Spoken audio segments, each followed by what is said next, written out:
এটাই প্রিয় নবী হযরত মুহাম্মদ সাল্লাল্লাহু আলাইহি ওয়াসাল্লামের দাড়ি মোবারক।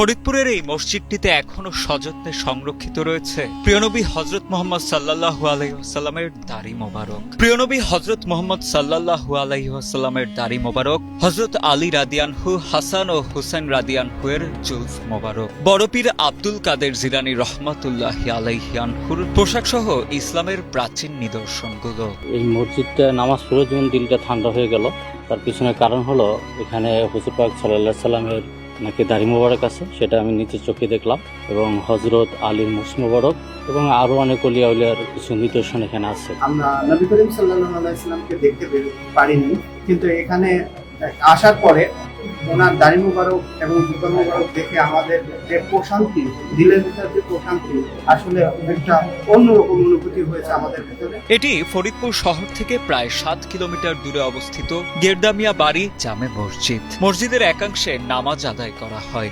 অপরাংশে একটি ঘরে সুসজ্জিতভাবে কাচ দিয়ে সুন্দর পরিপাটিভাবে রাখা হয়েছে নিদর্শনগুলো। প্রতি শুক্রবারের জুম্মার নামাজ শেষে শবে বরাত, শবে কদর ও ঈদ সহ 6 দিন এই নিদর্শন দেখার সুযোগ দেওয়া হয় দর্শনার্থীদের। হুজুর পাক সাল্লাল্লাহু আলাইহি ওয়াসাল্লামের কিছু নিদর্শন এখানে পরিদর্শন করানো হয় প্রতি শুক্রবার জুম্মার পরে। আমরা এখানে আজকে হুজুর পাক সাল্লাল্লাহু আলাইহি ওয়াসাল্লামের আহলে বাইত পাকদের নিদর্শন আমরা পরিদর্শন করলাম। হযরত মুহাম্মদ সাল্লাল্লাহু আলাইহি ওয়াসাল্লামকে দেখতে পারবো না, হযরত আলী আলাইহিস সালামকে দেখতে পারবো না, কিন্তু বাস্তবে এসে তাদের এইগুলো নিদর্শন দেখে আমার মনে এমন শান্তি লাগছে যে আমার বলার কিছু নাই। জানা যায় শাহ আলী বাগদাদী রাদিয়ানহু ইসলাম প্রচারের উদ্দেশ্যে 900 হিজরিতে দিল্লি হয়ে ফরিদপুরের গেরুদায় বসতি গড়েন। 1013 হিজরিতে তার সাথে নিয়ে আসা পাথরগুলো দিয়ে নির্মাণ করেন মসজিদ। ইসলামের দাওয়াত শেষে অনুসারীদের জন্য রেখে যান তার সাথে নিয়ে আসা মহামূল্যবান নিদর্শন, যা এখনো রাখা আছে এই মসজিদে। মসজিদের পাশেই রয়েছে তার পরিবারের সমাধি। এইগুলোর মাধ্যমে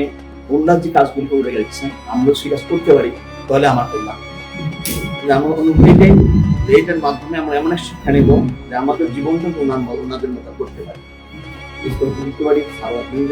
তিন সাহাবা নিদর্শন আছে, হাসান হোসেন।